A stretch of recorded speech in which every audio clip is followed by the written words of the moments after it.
Subscribe करें हमारे YouTube channel को और बेल आइकन को प्रेस करें हमारे लेटेस्ट वीडियोस को देखने के लिए।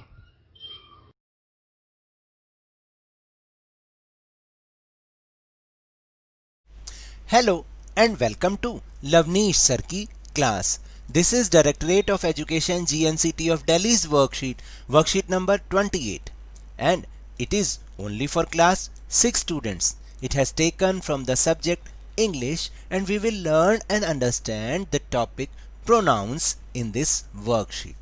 तो देखिए आज की इस वर्कशीट में हम प्रोनाउंस के बारे में जानेंगे। नाउंस तो हमने जान लिए थे ना। नाउंस का मतलब होता है नेमिंग वर्ड, यानी किसी पर्सन का या एनिमल का या थिंग का या किसी प्लेस का नाम।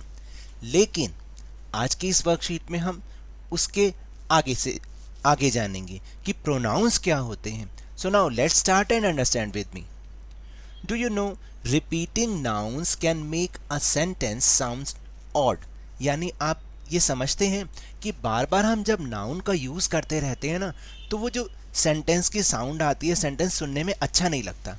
दस we use pronouns to avoid that, और इसीलिए हम प्रोनाउंस को यूज़ करते हैं इस तरीके की चीज़ों को अवॉइड करने के लिए। फॉर एग्जाम्पल अभी आप देखिएगा, अभी आपको खुद ही अच्छा नहीं लगेगा। Jignesh plays cricket, Jignesh cricket खेलता है। Jignesh is the captain of the school team, Jignesh school की टीम का कैप्टन है। जिग्नेश बैट्स वेल, जिग्नेश अच्छा बैटिंग करता है। Jignesh is also the wicket keeper of team, Jignesh ही टीम का विकेट कीपर है। Jignesh is good in studies too, Jignesh पढ़ाई में भी बहुत अच्छा है। Jignesh loves to read books, और जिग्नेश को बुक्स पढ़ना अच्छा लगता है। Jignesh plays cricket, Jignesh cricket खेलता है। ही इज़, अब देखिए, अब मैं जो दूसरा सेट बोल रहा हूँ उसमें आप सुनिएगा और पहले वाले में सुनिएगा। जिग्नेश प्लेस क्रिकेट, वो क्रिकेट खेलता है। He is the captain of the school team, वह स्कूल टीम का कैप्टन है। ही बैट्स वेल, वो अच्छा बैटिंग करता है। He is also the wicket keeper of the team, वो टीम का विकेट कीपर भी है। He is good in studies too, और वो पढ़ाई में भी बहुत अच्छा है। He loves to read books. तो अब आप बताइए, जो पहला हमने पार्ट पढ़ा, बार बार हम जिग्नेश जिग्नेश जिग्नेश नाम ले रहे, क्या ये सुनने में अच्छा लगता है? या हमने एक बार जिग्नेश नाम लिया और फिर हमने ही लगाना शुरू कर दिया? ये ज़्यादा बेहतर है या ऊपर वाला ज़्यादा बेहतर है? तो आप ये मानेंगे कि जो दूसरा सेट ऑफ सेंटेंस है वो ज़्यादा सही है, क्योंकि बार बार एक ही नाम को रिपीट करने से हमें अच्छा नहीं लगता और वो सुनने में भी अच्छा नहीं लगता। तो इसलिए हम नाउन के प्लेस पर जो भी वर्ड यूज़ करते हैं उन्हें प्रोनाउंस कहते हैं। क्या कहते हैं? प्रोनाउंस कहते हैं। चलिए अब कुछ और एग्जाम्पल के थ्रू हम कुछ और प्रोनाउंस के बारे में जानने की कोशिश करते हैं। So now let's try and understand with me. Question number 1 is choose pronouns from the box to replace the underline words. तो देखिए यहाँ पर कुछ सेंटेंस दे रखे हैं जिन्हें अंडरलाइन कर रखा है, जिसमें कोई एक वर्ड अंडरलाइन कर रखा है, उनकी जगह हमें प्रोनाउंस को यूज़ करना है, और वो भी आपको यहाँ पर ये जो हेल्प बॉक्स है यहाँ पर दे रखा है। सो देखते हैं कैसे होता है ये। माई name is Renuka, you can call Renuka Renu. अब देखिए ये सेंटेंस है कि मेरा नाम रेणुका है और आप रेणुका को रेनू कह सकते हैं।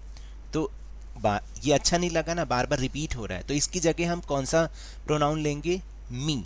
माई name is Renuka, you can call me Renu, यानी आप मुझे रेनू कह सकते हैं।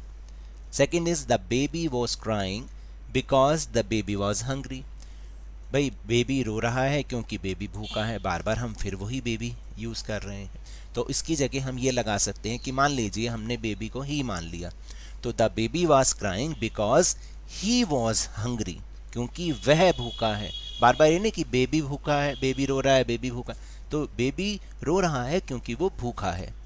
फिर third one is don't touch that knife, उस नाइफ को मत टच करो, the knife is very sharp.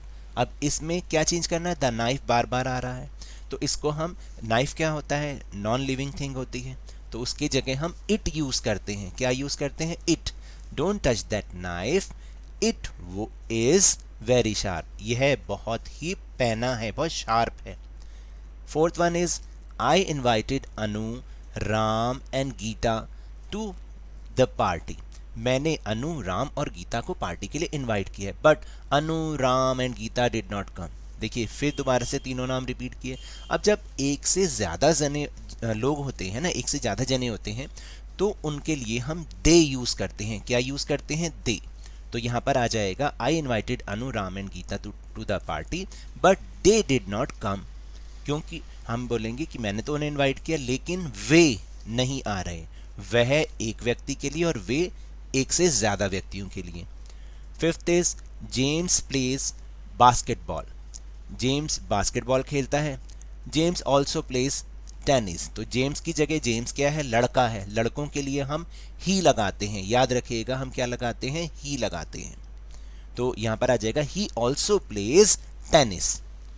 Sixth is the teacher told my class that we could play in the playground. यानी टीचर ने मेरी क्लास को कहा कि हम प्लेग्राउंड में खेल सकते हैं। अब मेरी क्लास, इसकी जगह हम आएगा हमें। टीचर ने हमें कहा कि हम खेल सकते हैं, तो इसकी जगह फिर हम माई क्लास की जगह हम लगाएंगे अस। अस का मतलब होता है हमें। क्या होता है? हमें। Now the seventh sentence is Sheetal is my best friend, I go to school with Sheetal. अब बार बार शीतल नाम आ रहा है तो शीतल की जगह हम लगाएंगे यहाँ पर हर, क्योंकि लड़कियों के लिए शी और हर यूज़ किया जाता है। तो इसके हिंदी क्या हुई कि शीतल मेरी बेस्ट फ्रेंड है और मैं उसके साथ स्कूल जाती हूँ या जाता हूँ। तो शीतल के लिए अब हम लगाएंगे हर। क्या लगाएंगे? Her. Then second question, filling the blanks with pronouns from the box. अब हमें फिर से बॉक्स के अंदर से प्रोनाउंस को यूज़ करना है, क्योंकि जो नाउन की जगह हम जिन वर्ड्स को यूज़ करते हैं वो क्या होते हैं? प्रोनाउंस होते हैं।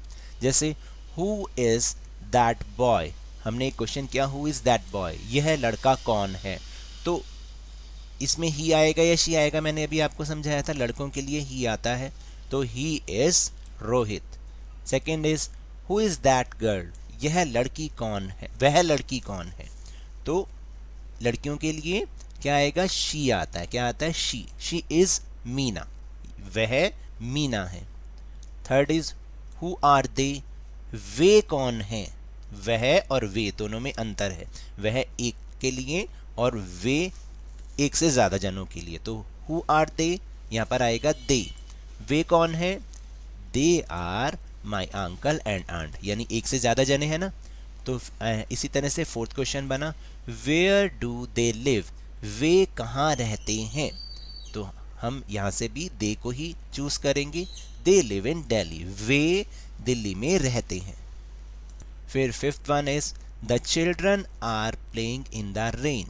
कॉल क्या आना चाहिए? अब दे नहीं आ जाए, कॉल दे इनसाइड। देखिए दे और देम, तो दे तो मतलब हो गया वे, और जब हम बोलेंगे कि उन्हें अंदर बुला लो, तो उन्हें का मतलब भी यही है ना, एक से ज़्यादा जने, तो हम उनके लिए फिर देम यूज़ करते हैं। क्या यूज़ करते हैं? Them. Call them inside. Now the sixth sentence is we must ask them.